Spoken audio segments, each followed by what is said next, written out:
Insha Allah za mu fara asalin jigon abin da ya haɗa mu a nan. Kamar yadda muka fara ganin wasu abubuwa ɗin, akwai waɗanda suka yi nasu akan bajinta tasu akan poetry, ma'ana kamar waɗanda na abin nan kenan waƙe, akwai wanda suka yi akan calligraphy na rubuce-rubuce, visual art da dai sauran abubuwa da dama. So za mu ringa ɗauka ne bangare zuwa bangare.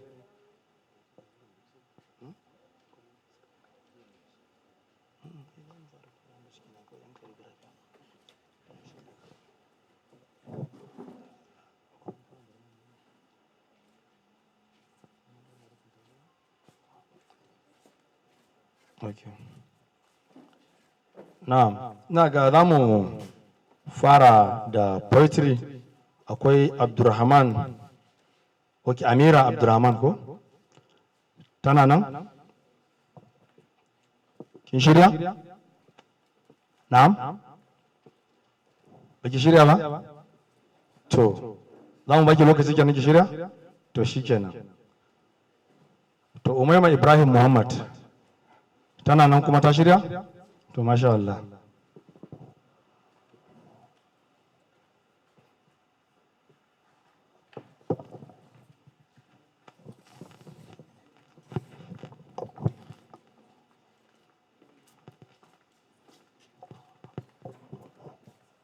Assalamu alaikum warahmatullahi wabarakatuh.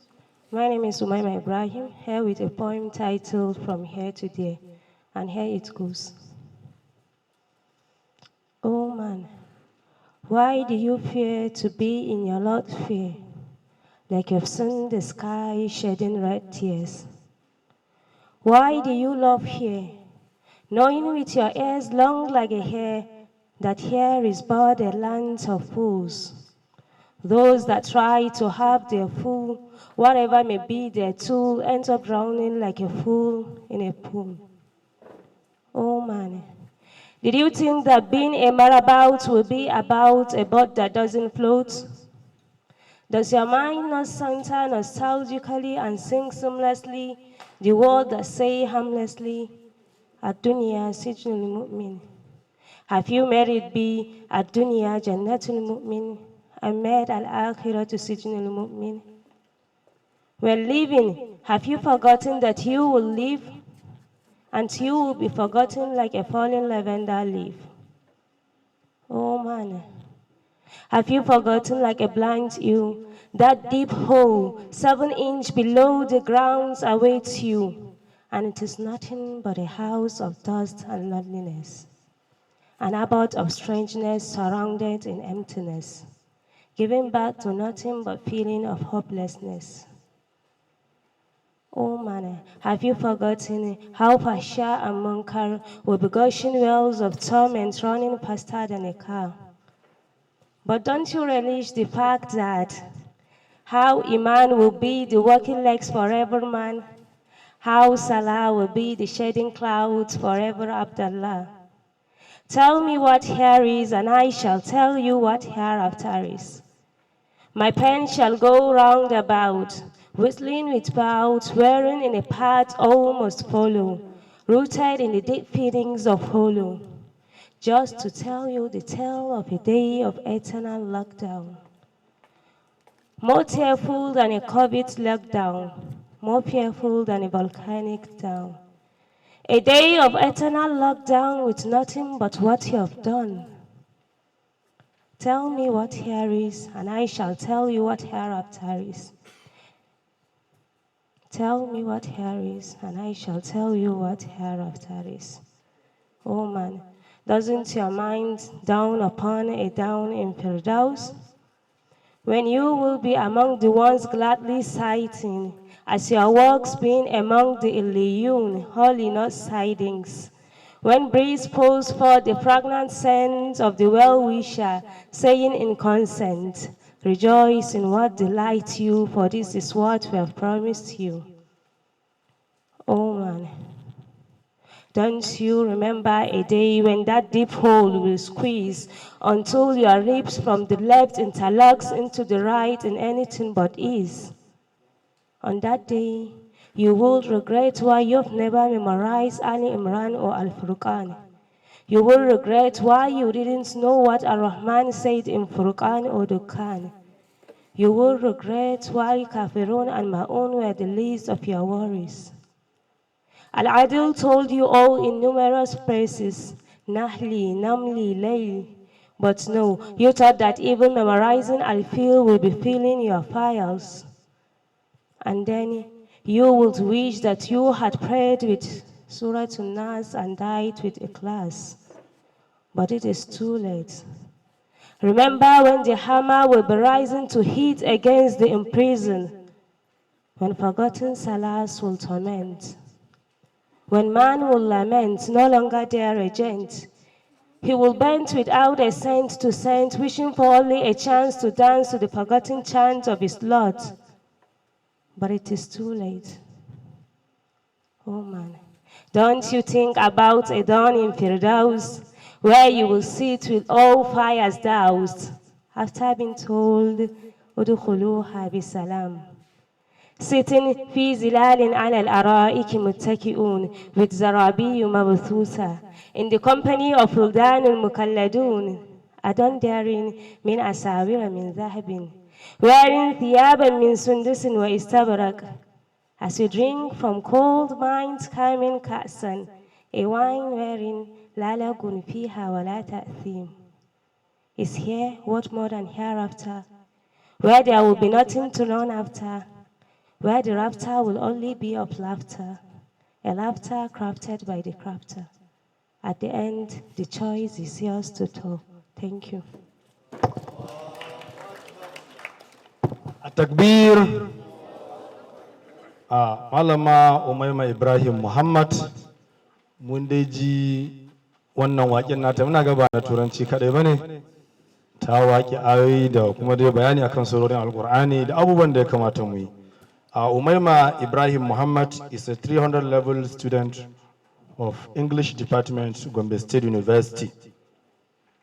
Allah saka da alkhairi.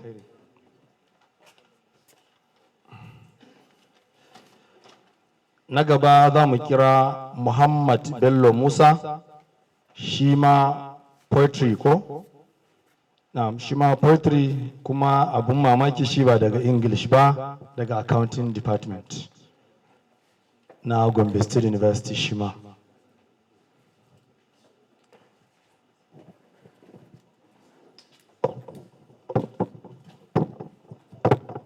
Assalamu alaikum warahmatullah. My name is Muhammad Bello Musa. The title of my poetry is Hardship. Oh God, you chose this for us. Oh, those big God chose this to us. Your servants are drowning in a sea of grief. They could not afford what will help them to breathe. Daily meals become feast of the weak. The lions and horses in us became weak. They channeled the natural fire to themselves, while the little ones lack fire to grow on. The bag of knowledge were closed. All the seekers remain in hut with loud, while the elite live peacefully in mansions with their family. They forgot their missions. Life is laborious and hard to swallow. The gap between rich and poor is widening. Injustice and bloodshedding reigns unexceptionably. But the country is suffering and dying irretrievably. Thank you very much. Okay. Allah saka da alkhairi. Kamar yadda muka gani abun da yawa, akwai 'yan technology, akwai poetry, akwai Abdurrahman Abubakar Sadiq da Muhammad Abubakar Sadiq. Za mu gaya musu su fara haɗa nasu saboda mu yi saving lokaci, so da idan lokacin ya yi sai su fara insha Allah. To ku fara haɗawa kafin lokacin ya zo, za mu ci gaba da sauran kuma insha Allah. Akwai Abubakar Khattabi, shi ma zai zo poetry, shi ma 400 level student ne na education daga Gombe State University. So education ne ba mu sani ba, English education ne ko kuma? Okay, now English education, Gombe State University. Assalamu alaikum wa rahmatullah. Good morning this morning, my brothers and sisters in Islam. I greet you with both the language of Arabic and English, of course. Standing before you is your brother and a son, Abubakar Kaddabi from English Education Department, Gombe State University, with a poem titled The Mallet of Death, and here it goes. Howling and grinning, we are behind the bars of time. In swaddles are the heart with flesh, blood, and bones, amid the breastplate and back which will data not the dead, breaking and drying our lungs. Waggling and haggling, we are in the hands of destiny, but freezing at the mind not to touch the palm of misery which will deter our hands from taking what we want. Remember, my friends, time is like a foot that will satiate not the pleasure and pleasure powered by life, but our faith and glory are moving hand in the hands of God, which will decide the mirror that will reflect the heart of our art. Flattening we are our back on the diamond of life, not knowing the grave is greedy enough for waiting it is to swallow not only our body but the whole of our glory will remain in the heart of art, whether to bloom, doom, or boom.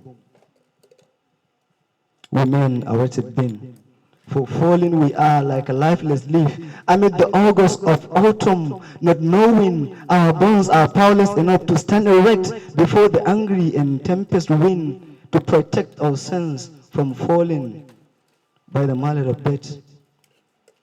I pity not the men, but the heart of men, for falling we are like a lifeless leaf. Thank you. Thank you very much, Malam Abdurrahman. Next, inshallah, is Awakar Muhammad Abdul Mumini. Awakar Muhammad. Poetry.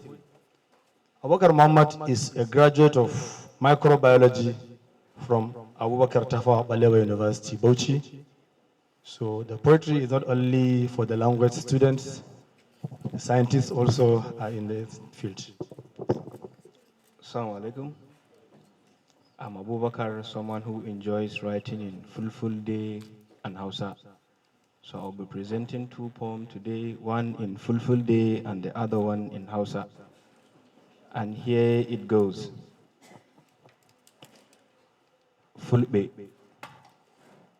Lenyol gotal, dembol gotal. Fulfulde hawti min, be fulakudum andi min. Min demai, min durai, min jangai. Tawon min ena ijam, volle goɗɗe na fulfulde haɓe. Ɓiraɗam, keccam, belɗam. Jaram, magojam. Laaɓɗam, danejam. Dono fulɓe giɗaɗam haɓe teddinojam hoɓɓe. Ɗam ɓiraɗam, ɗam jamam. And my second poem, which I titled it Gombe, it goes like this. Welcome to the jewel in the savannah. Gombawa ɗiban fari. Ba a kwanda ku ba an tashi da ku. Gombe, the heart of Northeast, far beyond her equals, fastest growing city, the model of development. Gombe, of peace and unity among diverse communities, of fertile land, of never ceasing tudung hatsi among the oil-producing state. Bounded by Borno from east, Bauchi from west, Yobe from the north, and Adamawa from the south. Gombe, a tranquil city where the seed of peace blossom. Let's visit Zilami Dogombe, Alhaji Abubakar Shehu Abubakar III, for royal greetings and blessings. So let's tour a bit in the state by swimming in the ever-running Nafada River and quench our thirst with the sparkling water of Dadinkowa Dam. Let's hike through the Bima Rock and enjoy the scenery of Kanao Forest. Take along with us the magical Gorontula of high nutrition and many more, and climb the historical mountain of Kaltungu and paint our souls in Megangako. The labor of our heroes, we acknowledge them, whose dreams are always for Gombe and Gombawa. Captain Joseph Oji and late Mohammed Inu Obawa, whose on the shadow of their rifles we felt safe. Late Alhaji Abubakar Habu Hashidu, whose might knew no limit. Senator Muhammad Nanju Mogoji, on whose wings Gombe soared high to the clouds of modernity. Let bend a knee to Alhaji Dr. Ibrahim Hassan Dankombo, the father of modern Gombe, and pay our respects to Alhaji Muhammad Inua Yahaya, a leader par excellence. Can't beat this state well without enjoying Fulani's Shobbal Ekosam, the Janguli of Terawa, Bolewa's Desi, the Ipo of Tangale, and the Kawu of Waja. Long live Gombe State, a jewel in the savannah. Thank you for listening. How I wish the Honorable Commissioner of Information and Culture is here with us. I believe your appointment would have been automatic in that ministry. Wanda gaskiya ya waƙe jihar mu sosai. Wannan bayanan nasa da ya yi sun isa su tallata jihar Gombe. Abubuwa da muke da su a jihar Gombe ba kaɗan ba, ya fito da su, ya kuma faɗa mana su, musamman shugabanninmu a siyasance. Watakila abin da za mu ƙara wa malam shine nan gaba kar ya manta da waɗanda suka yi gwagwarmayar neman jihar Gombe, musamman marigayi sarki Alhaji Abubakar Shehu Abubakar da sauransu, ambasada Ibrahim Yarima Abdullahi da kuma su Jarman Gombe marigayi Alhaji Usman Faruk da sauransu. Waɗannan ba dai sai mun ci gaba da irgawa ba, amma dai muna tunanin ya kamata a ƙara da waɗanda suka yi fafutukan neman jihar Gombe. Allah ya saka da alkhairi. Lalle ya abin nan sosai, za mu kuma ci gaba. Na'am, akwai Hauwa Yunusa wanda ita ma ɗaliba ce a Gombe State University 200 level English. Ita kuma an ce motivation.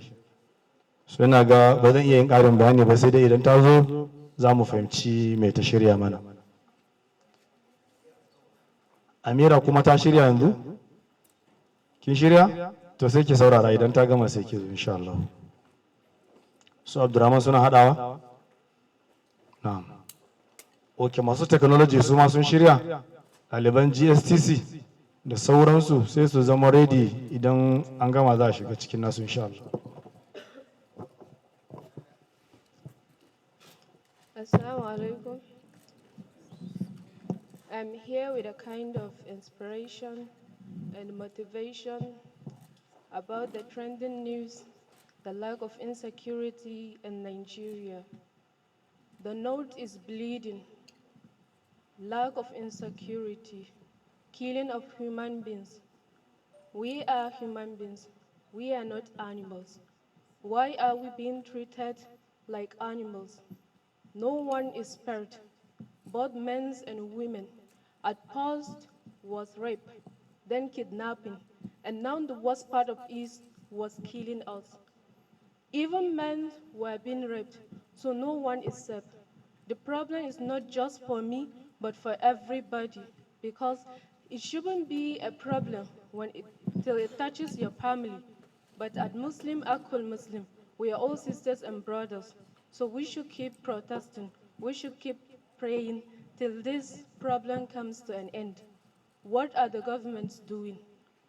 We need their help now. We vote them. We stand for them, but why are they sitting? No, why are they sleeping? This is the right time we need them. So let's keep praying. May Allah subhanahu wa ta'ala shows the end of dead bandits.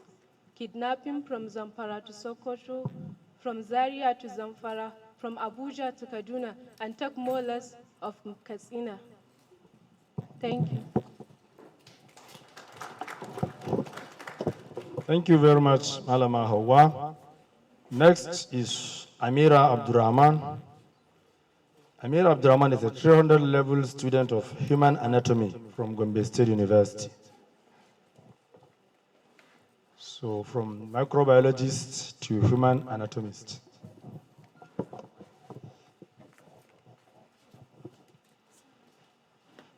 Assalamu alaikum wa rahmatullahi wa barakatuh. I am Amira Abdurrahman. I'm here to present a poem titled My Country. Here it goes. Plotting and sinking in pain and penury, crippled with tangled sins and shirk, harboring memories black as hell. Its Muslim citizenry wallowing in self-pity, feeble as that of a child, with heavy lids and eyes soaked with tears.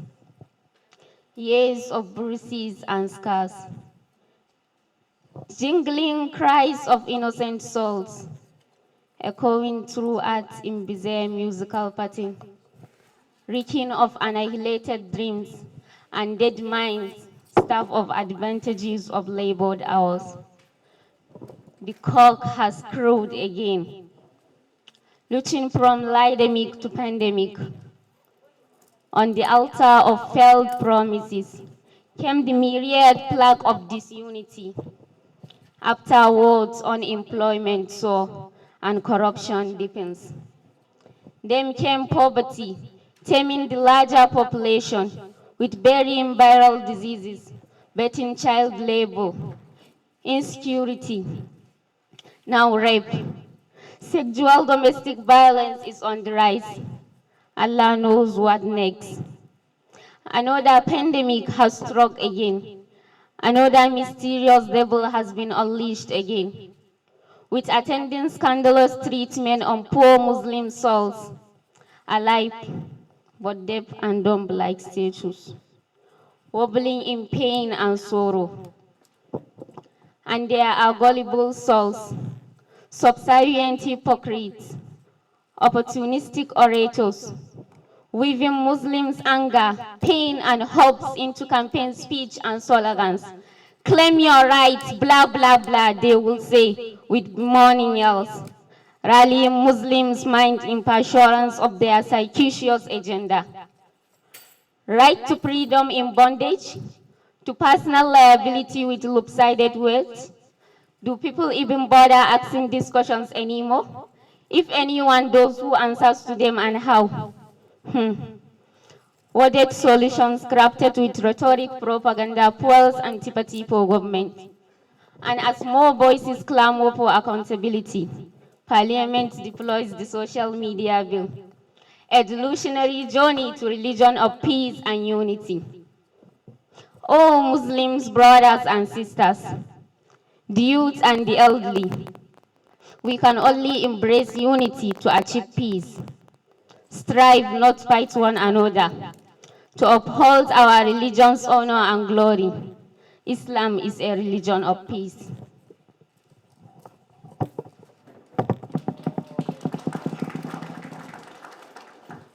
Allah saka da alkhairi. Idan waɗanda suke da na calligraphy na rubutu idan ba wasu sun zo da shi ready ba ne sai su matso nan su fara yi kafin lokacin da za mu kira su idan kuma ready made ne an zo da shi to da sauki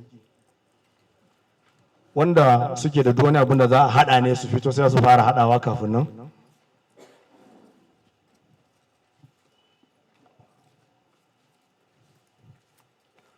Ok, na gaba shi ma ita ma poetry Aishatu Nuri Muhammad ita kuma ɗaliba ce ta history.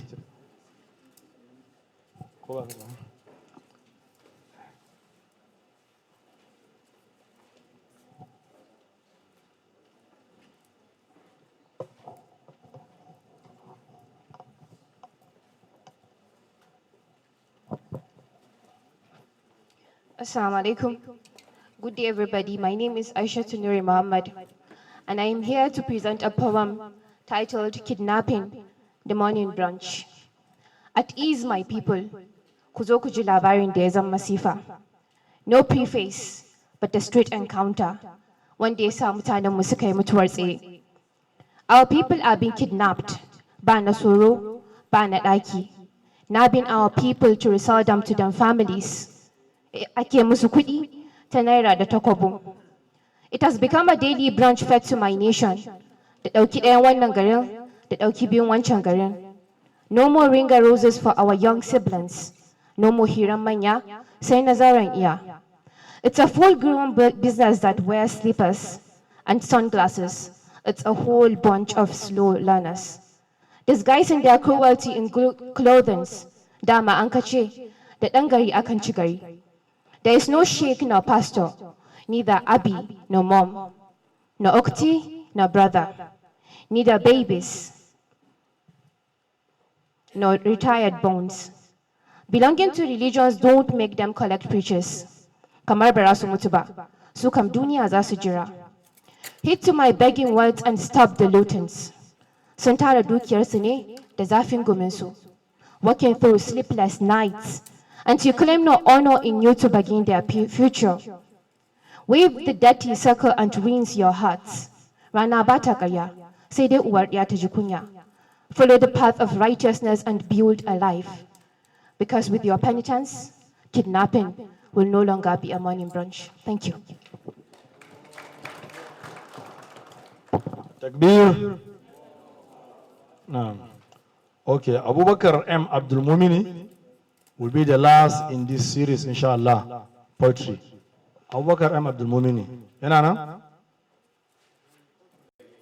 Na? Okay.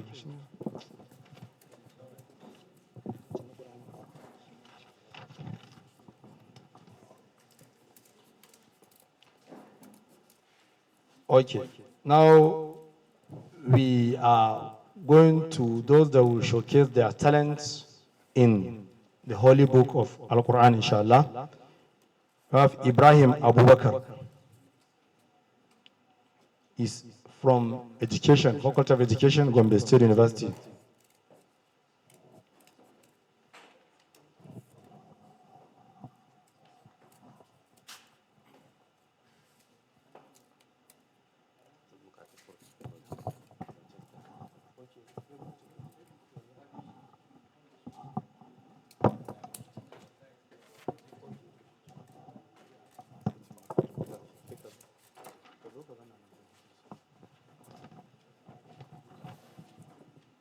Kafin a shirya na shabu yana bukatan projector. Kafin mu shirya za mu kira Aishatu Abubakar Muhammad, tama daga Gombe State University Biochemistry. Tana ta calligraphy ne and Quranic recitation also. Tana kusa?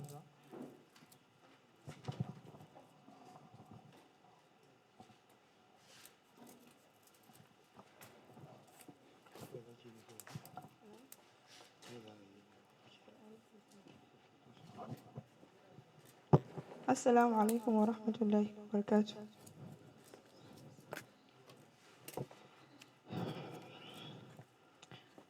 أعوذ بالله من الشيطان الرجيم. بسم الله الرحمن الرحيم. الحمد لله رب العالمين الرحمن الرحيم مالك يوم الدين إياك نعبد وإياك نستعين اهدنا الصراط المستقيم صراط الذين أنعمت عليهم غير المغضوب عليهم ولا الضالين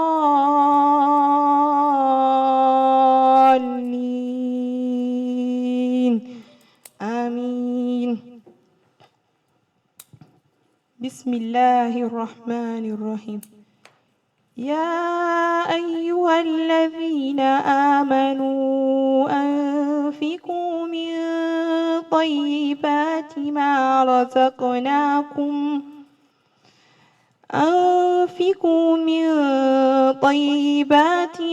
رزقناكم من قبل أن يأتي يوم لا بيع فيه ولا خلة ولا شفاعة والكافرون هم الظالمون. الله لا إله إلا هو الحي القيوم لا تأخذه سنة ولا نوم له ما في السماوات وما في الأرض من ذا الذي يشفع عنده إلا بإذنه يعلم ما بين أيديهم وما خلفهم ولا يحيطون بشيء من علمه إلا بما شاء وسع كرسيه السماوات والأرض ولا يؤوده حفظهما وهو العلي العظيم. بسم الله الرحمن الرحيم. بسم الله الرحمن الرحيم. ويستعجلونك بالسيئة قبل الحسنة وقد خلت من قبلهم المثلات وإن ربك لذو مغفرة للناس على ظلمهم وإن ربك لشديد العقاب. ويقول الذين آمنوا لولا أنزل عليه آية من ربه إنما أنت منذر ولكل قوم عاد. الله يعلم ما تحمل كل أنثى وما تغيض الأرحام وما تزداد وكل شيء عنده بمقدار. بسم الله الرحمن الرحيم. إذا وقعت الواقعة ليس لوقعتها كاذبة خافضة رافعة إذا رجت الأرض رجا وبست الجبال بسا فكانت هباء منبثا وكنتم أزواجا ثلاثا. بسم الله الرحمن الرحيم. يا أيها الذين آمنوا أنفقوا من طيبات ما رزقناكم من قبل أن يأتي يوم لا بيع فيه ولا خلة ولا شفاعة والكافرون هم الظالمون.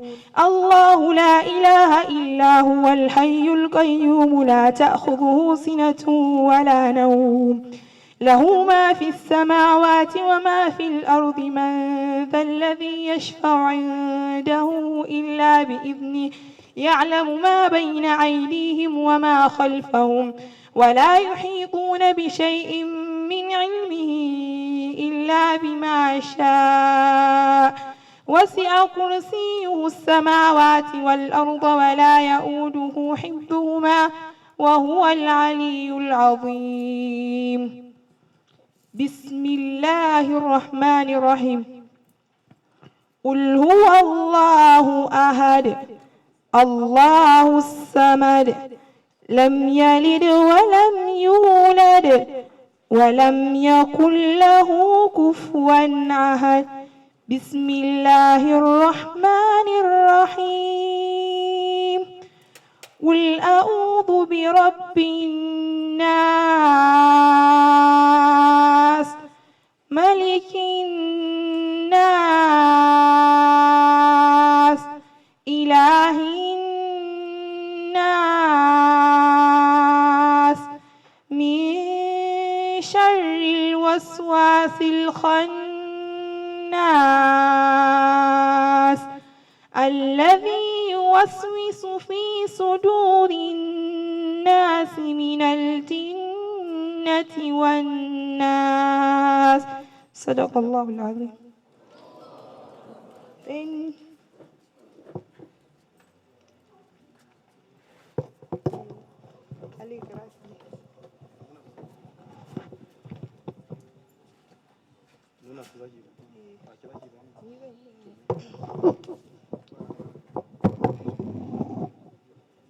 Then calligraphy writing. This one is one I painted. We use canvas. It look like slippers.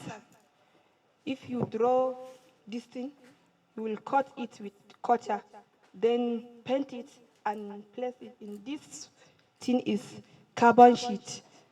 So this one is faint one. It's the one I painted. So here is this one. If you finish, you will use like this frame, put it inside it. So this is Muhammad. Then Amina. Then Abu Bakr.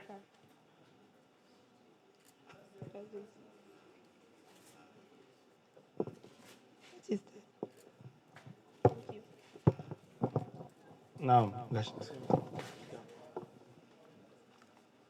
Okay, bayan karatun Alkur'ani da muryoyi daban-daban, kuma ta iya rubutu na ado, rubutun da aka yi shi da siffar ado. Shi ana ƙoƙarin, shi malam yana nashi ayoyin ƙur'ani ne, su kowace sura ne zai rinka faɗan ayoyinta da abin nan haka bayanai kan ya fi son a ce ana nuna wa mutane suna ganin abin da yake faɗa, shi na ke ta ƙoƙarin haka. An samu matsala da kwamfuta farko za a abin nan kuma insha Allah. Muhammad Salim Yunusa yana kusa, fine art, amma dai zai yi haƙuri a ɗan rage lokacin, minti 20 zai yawa gaskiya.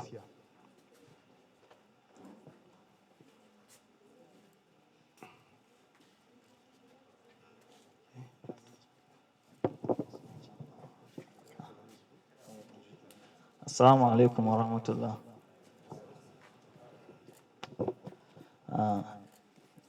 Good day to you all. The reason why I say 20 minutes is that I expected a whiteboard marker or something like this so that I will draw something live. But due to the absence of it, I will just present the one I have.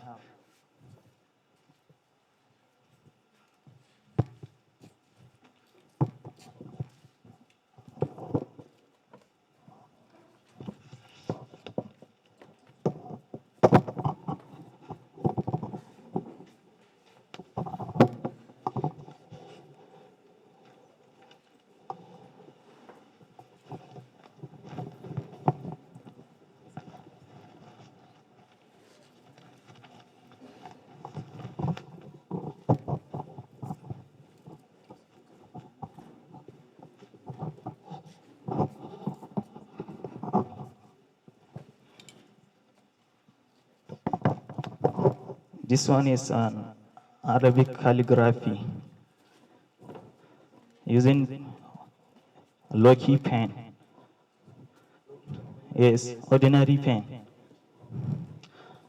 The borders are with marker, but the writing is pen. Then this one, Allahu nur samawati wal ard. This one also, the lower one is, this one is pen, big pen, ordinary pen. That one is poster color. It is a finger drawing. I use my finger without any brush. I touch the ink and dot it here until it gives me what I want. This is the Arot Muhammad Sallallahu Alaihi Wasallam. This one is a finger drawing too. As I touch the ink, I painted it directly with my finger. Yes, it is just another style. This one is painting. It is a tree that have two different parts. The first part is with leaves and green, but the other part is like all the leaves are falling down. They are not on the tree. So the last one is a small and some can hardly see it. It is just a 3-minute drawing. I practiced short minute drawings. It is like a goalie and someone on hanging, I don't know its name, on a tree. Yes. To kaman abun da ake lilo da shi din nan. Yes. Oh, yes, thank you.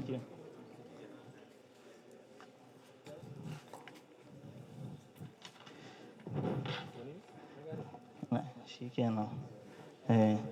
Dama zan yi zane ne. Okay, swing. Yes.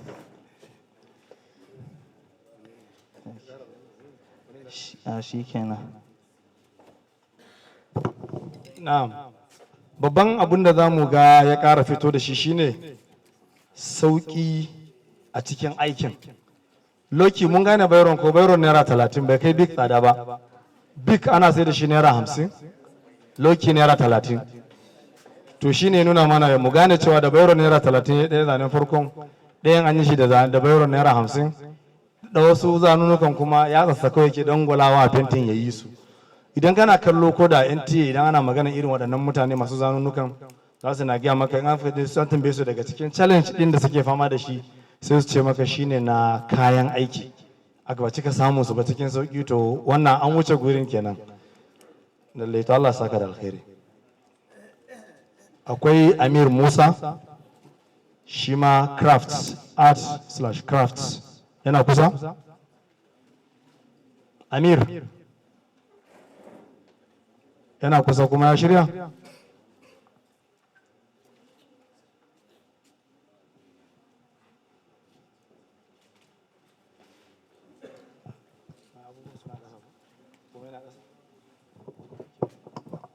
Assalamu alaikum jama'atul musulmi. Da farko dai sunana Amir Musa, kuma ina yi wa kowane daukacin jama'a da ke cikin wajen nan fatan alkhairi. To ni dai abin da na haɗa shine kaba, ba komai bane kuma yasa na haɗa duba ga yanayin iri na designers.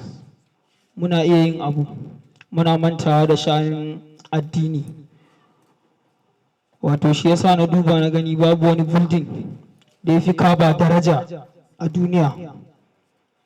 Shi yasa na yi building na kaba, kuma ba ma iya iri na designers ba kawai, ina yi kowa, ina shawartar kowa a cikin nan wajen da in zai yi abu ya dinka tunawa da addini, saboda shi addini ba abun wasa ba ne.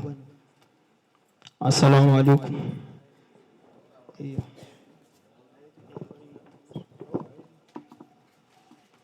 ina ga kaman idan malam amir bai makara ba ya ji kiran da shi shugaban taro ya yi tun a farko na mu rinka tunawa da addini musamman ma dai wurin solving matsaloli ko kuma yaye biyan bukatun addinin musulunci ko kuma yaye wa musulmai wani takaicin da suke ciki.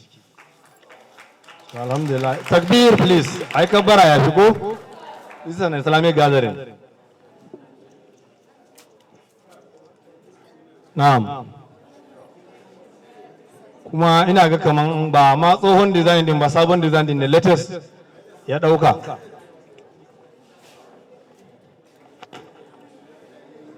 Na'am. Okay, ya kamata ka dan mana bayanin material din da aka amfani da su wurin yin aikin. Wato na yi amfani da coil golden paper kuma abin da na yi amfani da shi dai ba wani abu mai yawa bane, na yi amfani da stroboard ne, na yi amfani da stroboard, na yi amfani da togom, na yi amfani da ordinary gum. Assalamu alaikum.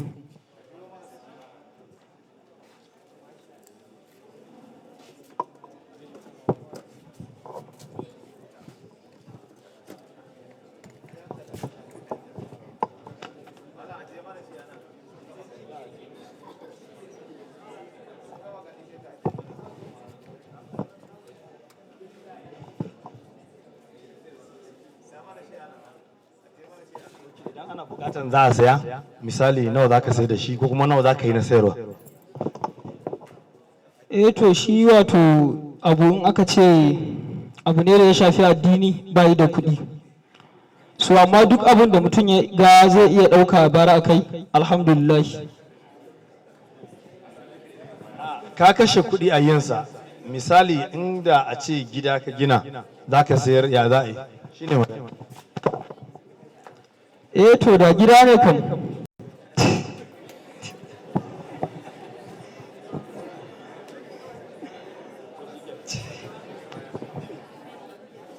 to Allah saka da alkhairi za a same ka daga bayan insha Allah.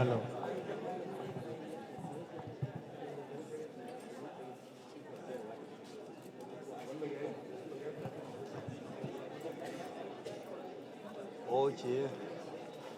Malam shi da babu zo mana Amir zo kamar yadda muka sani dama shi irin wannan ana ɗauko shi ne daga plan don akwai waɗanda muke da su na gaba masu irin wannan sai an yi floor plan sannan sai a zo a yi shi.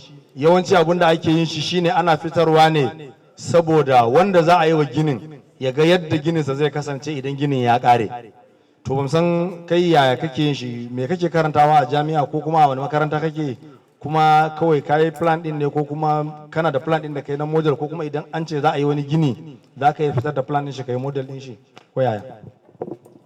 To zan iya fitar da plan din sa yi model din sa, so amma shi wannan na yi citing din plan din ne, iya plan din na yi citing sai na gani shine na yi makin nashi na yi model.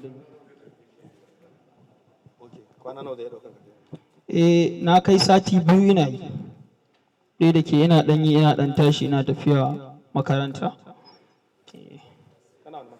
Ina makarantar Central.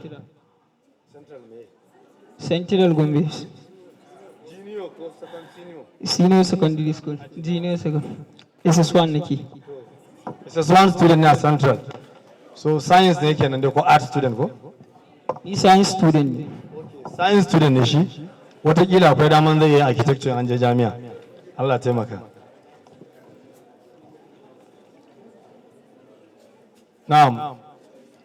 Malam Ibrahim Abubakar ya shirya? Dakta an shirya? Okay, bismillah.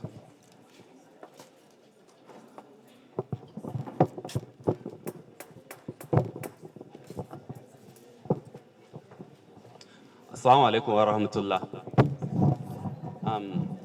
Sunana Ibrahim Abubakar.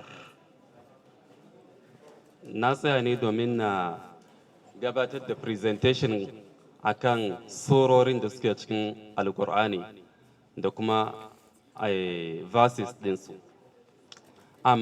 Kamar yadda muka sani, Allah subhanahu wa ta'ala ya saukarwa annabi Muhammad sallallahu alaihi wasallam Qur'ani a cikin shekara 23. Annabi sallam ya zauna a Makka tsawon shekara 13, ya koma Madina tsawon shekara 10. Waɗansu surori an saukar da su a Makka, waɗansu an saukar da su a Madina. Gabaki ɗaya Ƙur'ani yana da ayoyi guda 6,666 idan muka bi riwaya na Habs Annafi. Kamar yadda muka sani, akwai riwayoyi da dama a cikin Alƙur'ani, amma na waɗanda suka shahara guda biyu a nan su ne Habs da Warsh. So waɗanda zan mai da hankali a kai a nan shine riwaya na Habs.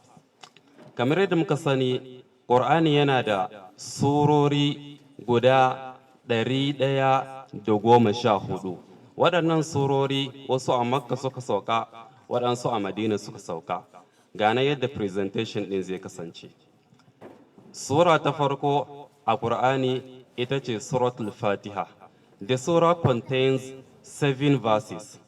Ta biyu ita ce Suratul Baqarah. The surah contains 286 verses. Then Surah Ali Imran contains 200 verses. Then Surah Nisa contains 176 verses.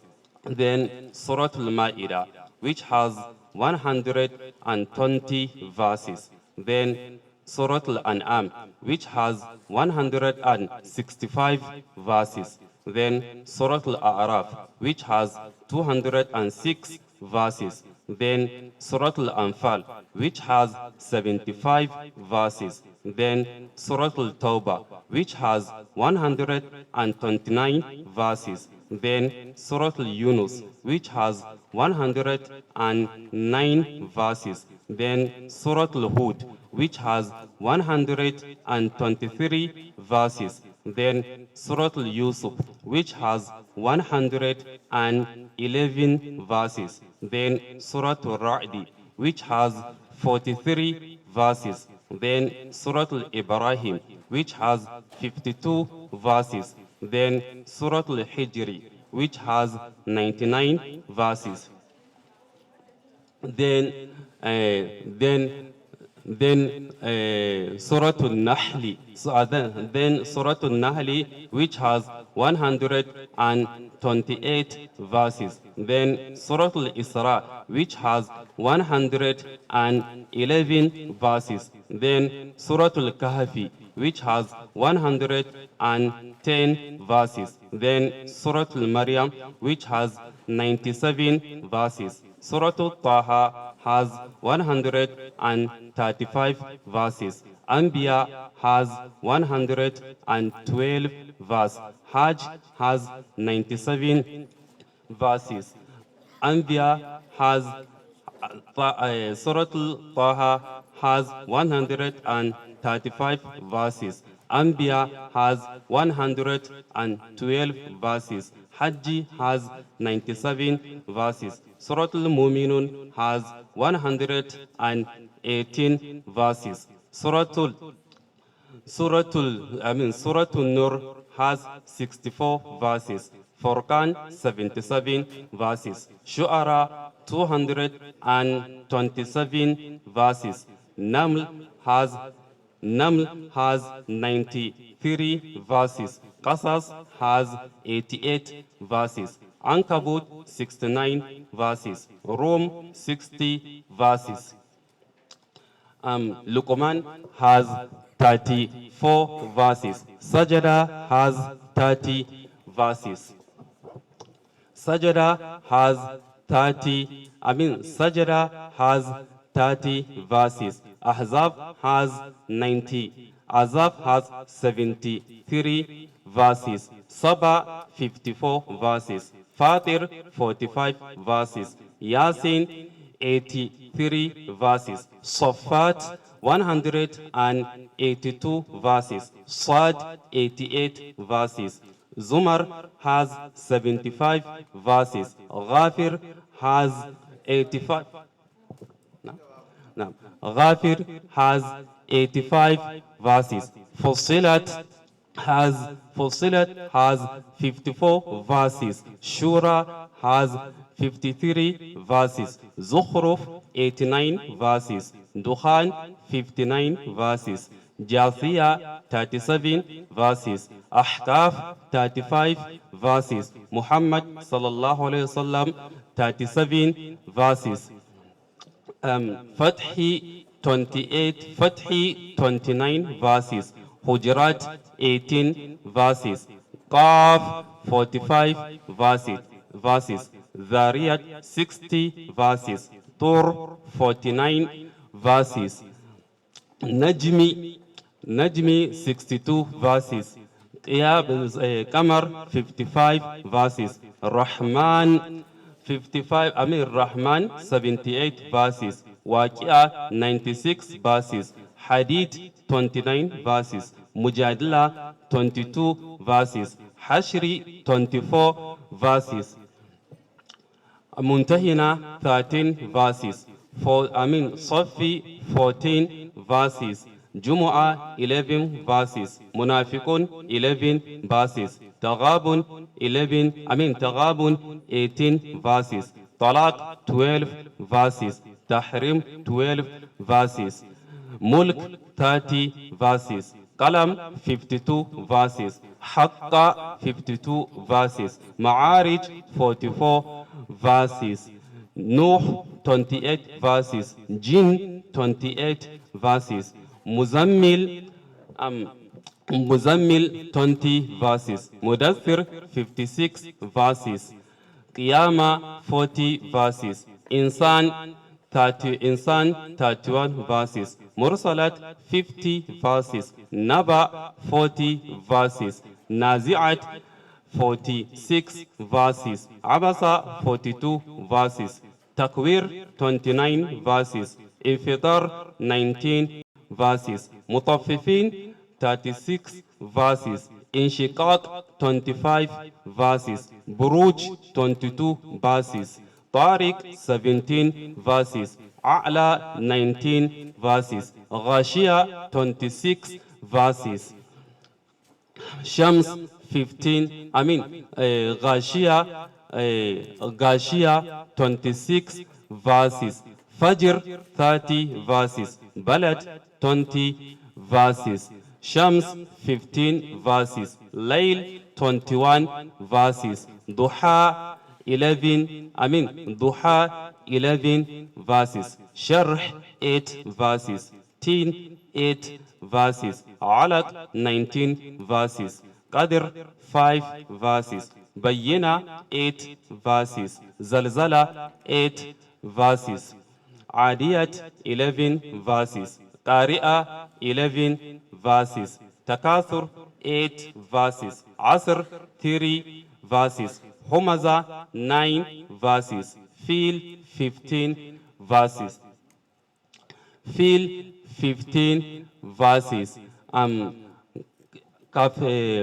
Quraysh 4 verses, Ma'un 7 verses, Kawthar 3 verses, Kafirun 6 verses, Nasri 3 verses, Nasri 3 verses, Nasri 3 verses, Masad 5 verses, Ikhlas 4 verses, Falak 5 verses, Nas 6 verses.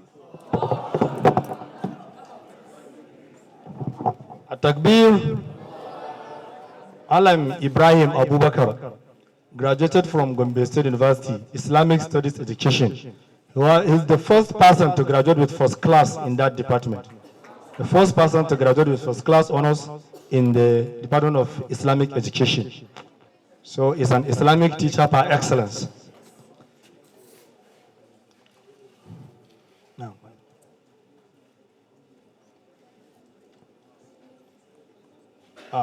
Aisha to Ahmad Waziri. Are you ready? Arabic calligraphy ko za a sa projector ne? Ok, a shirya bari mu kira next person.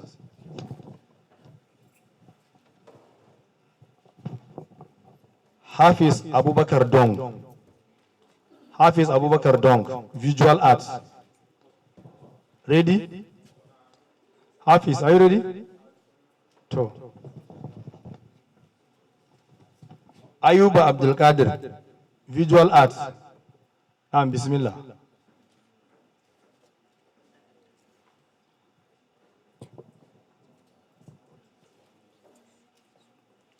Masu technology sun gama shiryawa, suna kaka shiryawa. Akwai su masu plantin gida da sauransu. Akwai wanda ya kera rig na tonon bowl asali wanda tana aiki ba wai model ba. Akwai ta a waje kuma za a ga hotunanta. Akwai wanda suka zana gidan principal ɗinsu suna jiran kawai a sake kuɗi su gina da sauransu dai.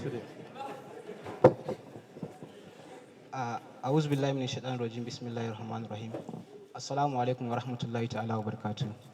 Da farko ina yi wa dukkanin daukacin al'ummar da suke cikin nan maraba da zuwa, sannan ina ma kowa fatan alheri da kuma fatan Allah ya mai da kowa gida lafiya. Kamar yadda kuka ji, I'm visual artist, so ina dauke da zane na wani bawan Allah wanda fitacce ne kuma jarumi ne, sannan kuma gwarzo ne wanda suka yaƙi wajen gwagwarmaya nema wa ƙasar mu Najeriya 'yanci. Zane ne mai magana wanda idan ba an yi ma wa mutum bayani ba lalle ne fahimta me zane yake nunawa ba. Duba da yanayin da mulkin ƙasar nan ke ciki a wannan zamani, talaka yake shan wahala, duk abin da zai je dawo a kan talaka yake karewa. Kafin a zo ga tambaya ta daga ina na ke, daga wani makaranta na gama a Government Science and Technical College Gombe ƙarƙashin jagorancin Malam Aminu Shehu lokacin da yake principal, wanda ga shata yana zaune. So ina mika godiya ga yasa ga yadda ya nuna ƙwazo wajen koyar da mu. Da fari bari nuna aikin kafin na yi bayani a kai.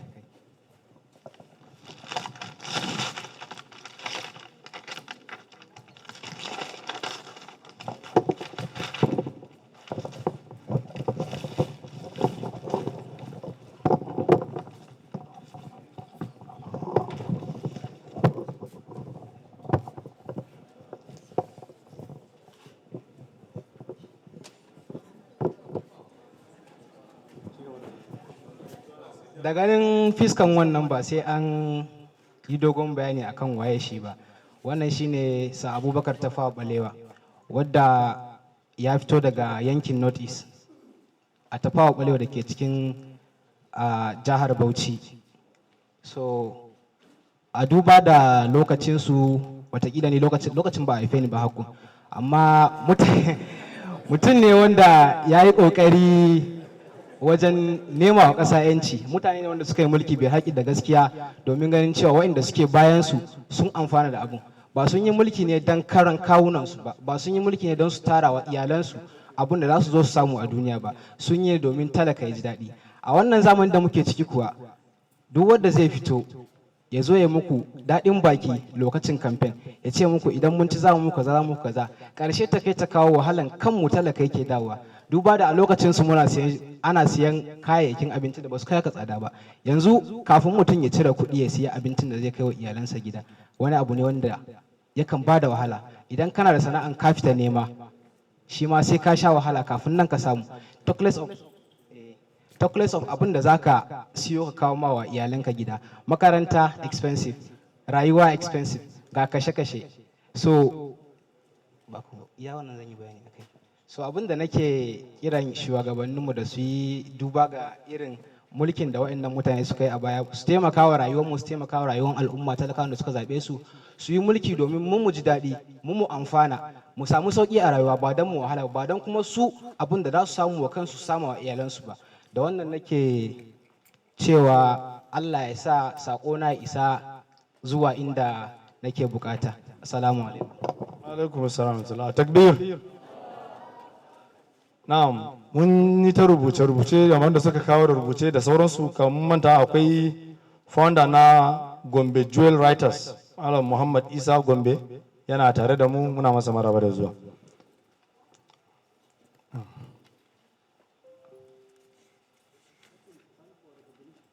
Okay, founder na Gombe Dual Writers, let him stand for recognition, please. Yana nan sai ya dan da gashi. To barka da iso mana Hassan. Na'am. Za mu kira Rukayya Ibrahim Adamu, calligraphy.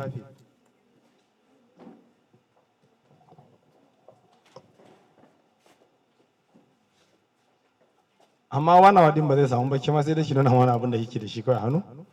Sai mu abin insha Allah. Yawanci sun ba da lokacin da za su iya ɗauka su nuna abun, to gaskiya ba zai iya yiwuwa a ci an yaka din ba. Assalamu alaikum wa rahmatullahi wa barakatuh. I'm by name Rukayya Ibrahim Adamu. I'm here to present calligraphy and painting. So I will start by presenting calligraphy.